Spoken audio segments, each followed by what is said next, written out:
বাংলাদেশ এমন একটি দেশ, এখানকার জনগোষ্ঠীর দুর্ভাগ্যের শেষ নেই।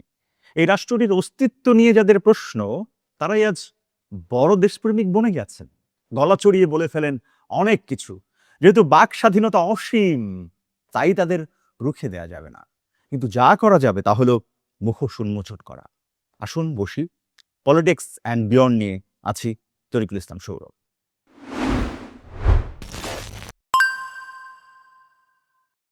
আমাদের আইনমন্ত্রী এবং স্বরাষ্ট্রমন্ত্রীকে ওপেন চ্যালেঞ্জ দিয়ে গেলাম আজকে। আমি আর শিশির বাংলাদেশ সরকারের যে কোনো মন্ত্রীকে অন রেকর্ড কনস্টিটিউশনাল ইস্যুতে চ্যালেঞ্জ করে গেলাম। যদি আমাদের থাকে চ্যালেঞ্জ করতে পারেন, প্লিজ কাম অন ডেস্ক। এক ব্যারিস্টার সাহেবের গল্প বলি আজ। দেখবেন খুব বকেন, কথায় খই ফুটান। হিসেব কষে দেখবেন কথা কিন্তু তিনি খুব কমই বলেছেন, শুধু ভঙ্গি দিয়ে ভুলিয়ে রাখতে চান। সম্প্রতি তিনি তার পুরনো ফর্মে ফিরে যাওয়ার চেষ্টা করছেন। এক অনুষ্ঠানে বলেছেন, এখন আমাদের কতগুলো ট্যাগ দেওয়া হচ্ছে, বলা হচ্ছে আমরা স্বাধীনতা বিরোধী, ৭২-এর সংবিধানকে আমরা ছুঁড়ে ফেলতে চাই, আমরা মুক্তিযুদ্ধ ১৯৭১-এর স্বাধীনতা সংগ্রামকে ছোট করতে চাই। আরো অনেক কথা বলেছেন। আমি এইটুকু নিলাম এবং বুঝতে চাইলাম কেন তাদের ট্যাগ দেয়া হচ্ছে। এটা কি যৌক্তিক? যৌক্তিক হলেও কি ট্যাগ দেওয়া উচিত? এতে এইসব ভাবতে ভাবতে মনে হলো এই গ্রুপটি বাংলাদেশের স্বাধীনতার বিষয়টিকে মেনে নিতে পারেনি কখনো। তাদের আবার দেশ ভাবনা, সংবিধান ভাবনা।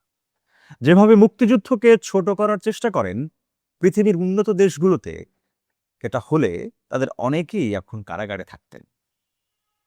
আপনার কি মনে হয় জানান আমাদের। এবার আসি এই শ্রেণীটির সুলুক সন্ধানে। জাতীয় সংসদ নির্বাচনে বিপুল ভোটের ব্যবধানে পরাজিত হয়েছেন এই ব্যারিস্টার সাহেব।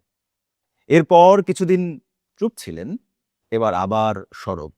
না, তিনি সরব দেখেই তার বিরুদ্ধে কথা বলছি, বিষয়টি কিন্তু এমন নয়।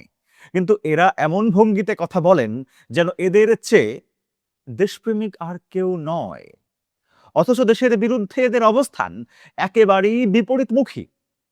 এই ব্যারিস্টার সাহেব স্পষ্ট করেই বলেছিলেন, ৭১-এর ১৬ই ডিসেম্বর দেশ স্বাধীন হয়নি। পাকিস্তানের কাছে বাংলাদেশের দখল নিয়েছিল ভারতীয়রা।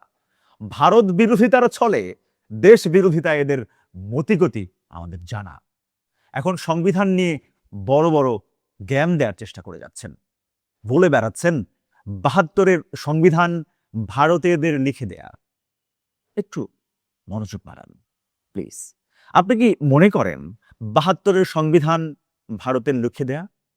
প্রকৃত ইতিহাসে আমরা যাব না আজকে। সেই সংবিধান ভালো কি মন্দ, ছুঁড়ে ফেলা উচিত কি উচিত নয়, বহুবার সংশোধিত সংবিধান ভালো নাকি মূল সংবিধান সেরা, এই প্রশ্নে আজ আমরা আসলেই যাচ্ছি না। আমরা দেখছি দম্ভ করে বিএনপি নেতাদের চ্যালেঞ্জ করেছেন এই ফুয়াদ সাহেব, সংবিধান নিয়ে বিতর্ক করবে। ভাইজান, আমার কথা শোনেন, কে আপনার সঙ্গে বিতর্ক করবে? আপনি তো কোয়ালিফাই করেননি। বিএনপি নেতারা আপনার সঙ্গে নয়, যারা জিতে সংসদে গেছে তাদের সঙ্গে বিতর্ক করছে। আপনার বিএনপি মানে আপনি বিএনপির স্থানীয় নেতাদের সঙ্গে কথা বলুন, দেখেন তাদের হারাতে পারেন কিনা। একটু সিলি লাগবে, বলি কত কথাই তো আসলে আমাদের বলতে হয়। ধরুন বাংলাদেশের একজন ফুটবলার বলছে আর কি, ব্রাজিল আর্জেন্টিনাকে হারিয়ে দেবেন বিশ্বকাপে। কিন্তু আপনি কি বিশ্বকাপে আছেন আসলে? বরিশালের মনু? তাহলে ভাই এসব ফাও কথা কেন বলেন? আমাদের মনে আছে ঐক্যমত্য কমিশনে আপনি কি করেছিলেন? তখন এই সালাউদ্দিনের কাছে কিভাবে পরাজিত ছিলেন আমরা দেখেছি। এত দ্রুত ভুলে গেলেন? এত জ্ঞানী লোককে সংসদে পাঠালো না এলাকার জনগণ? হায়, এ কেমন বিচার আপনাদের? ভাই সব হারিয়ে কি এমন বকছেন? সংসদ ছেড়ে ডাকসুতে ডাকেন। আবার দেখি তিনি বলছেন জুলাইতে এবি পার্টির অবদান আছে, বিএনপির নেই। কত বড় অমানুষ হলে এমন বলা যায়? ৫০০-র বেশি জুলাই শহীদ বিএনপি ছাত্রদলের, এই তথ্য আমরা জানি এবং প্রমাণিত। একজন ওয়াসিম জুলাইয়ের দ্বিতীয় শহীদ, তিনিও ছাত্রদলের ছিলেন। আসিফ মাহমুদও তার বইতে লিখেছেন, কি লিখেছেন আমরা জানি। ৬ তারিখের মার্চ ফর ঢাকা বিএনপির সঙ্গে পরামর্শ করেই 5 তারিখ এগিয়ে আনা হয়েছিল। আরো অনেক তথ্য আছে, সেগুলো আজকে নয় বা বললাম। কিন্তু আপনার কি মনে হয় ফুয়াদ সাহেব এসব জানে না? সবই জানে। অহেতুক মিথ্যার বেশাতি তিনি এমন করতে পারেন। এরা আসলে এক একজন হাসিনা আমি সব এমন মনোভাব নিয়ে বসে আছেন। মনে রাখবেন ব্যারিস্টার সাহেব, এত উঁচু গলায় কথা না বলে মানুষের জন্য কাজ করেন। এবার 20,000 ভোটে হেরেছেন, সামনের বার ব্যবধান যেন কিছুটা কমে। সবাই ভালো থাকুন, সুস্থ থাকুন, থাকুন নিউজ হাবের সঙ্গে।